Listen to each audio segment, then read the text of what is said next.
భవిష్యత్తును నాశనం చేసుకో. ఇప్పుడు చూస్తూ ఉన్నారు మన ఊర్లో ఎవరైనా జాబులు చేసే వాళ్ళు చాలా తక్కువ. మరి మీరు కూడా అంటే మీరు తప్పకుండా ఉత్తీర్ణులై మరి ఇంటర్మీడియట్ కావచ్చు, డిగ్రీ కావచ్చు, పాస్ అయితే తప్పకుండా ఉద్యోగాలు సాధించాలి. ఇక్కడ ఉన్నటువంటి దాదాపు పిల్లలంతా కూడా మీరంతా మధ్యతరగతి కుటుంబాలు. ఇక్కడ ఉన్నటువంటి మీ నాన్న ఎంత కష్టపడుతుండు, మీ అమ్మ ఎంత కష్టపడుతుంది, మీరు ఒకసారి ఆలోచించండి. మీకు బ్రదర్స్ ఉంటే బ్రదర్స్ ఎంత కష్టపడుతున్నారో, మన అక్కలు చెల్లెళ్ళు ఉంటే వాళ్ళు ఎంత కష్టపడుతున్నారు అనేది మరి మన కుటుంబ వాతావరణం కూడా తెలుసుకోవాల్సిన బాధ్యత. అంటే మీరు రోజు పాఠ్య పుస్తకాలలో చదువుకుంటూ ఉంటారు ఇవన్నీ కూడా. నేను ఈ పదే ఈ విషయం కూడా ఎందుకు చెప్తానంటే మేము చదువుకోలేక చాలా ఇబ్బందులు పడ్డాం. మాకు వచ్చిన పరిస్థితి మీకు రావద్దని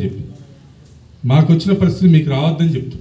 సరే ఈరోజు రాజకీయాలలో రాణించడం కావచ్చు, సరే ఈ 4 సంవత్సరాలు అంటే ఈ 15 సంవత్సరాల నుంచి ఏదో ఒక పదవులు అయినప్పటికీ కూడా మేము ఎంత అంటే చదువు ఉంటే జాబ్ చేసుకుంటే హాయిగా ప్రశాంతంగా అమ్మానాన్ని చూసుకొని కుటుంబంతో హ్యాపీగా ఉండి ఇదంతా చేస్తాం. అంటే ఇదొక మాది కూడా ఒక సేవనే.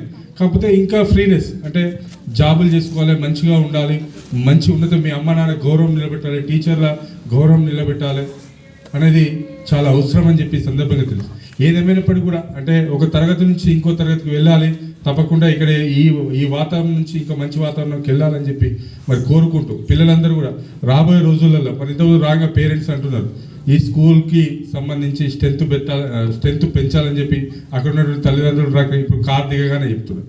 నేనేమంటున్నా అంటే ఖచ్చితంగా కూడా అంటే ఇప్పుడే వాళ్ళందరూ వెళ్ళిపోయినారు. మీరు అటు వెనకాల చూస్తున్న ఇప్పటిదాకా మాట్లాడినాం.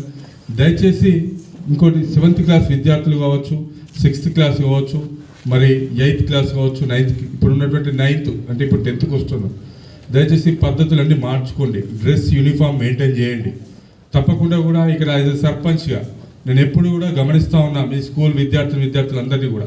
నేను ఏ మూలకి వెళ్ళినా ఏదో ఒక చోట కనిపిస్తూ ఉన్నా. మీరు మార్పు రావాలి, మార్పు తీసుకురండి. మీ టీచర్లతో పాటు నేను కూడా మీపై బాధ్యతగా ఉండే. ఎందుకంటే మీరు మంచి రంగాలలో ఉన్నారనుకో, వట్టెంలో అనగానే మాకు పేరు వస్తుంది, మంచి పాస్ అయితే మరి వట్టెంలో పాపం సర్పంచ్ అయితే కష్టపడుతుండో ఆయనకు పేరు.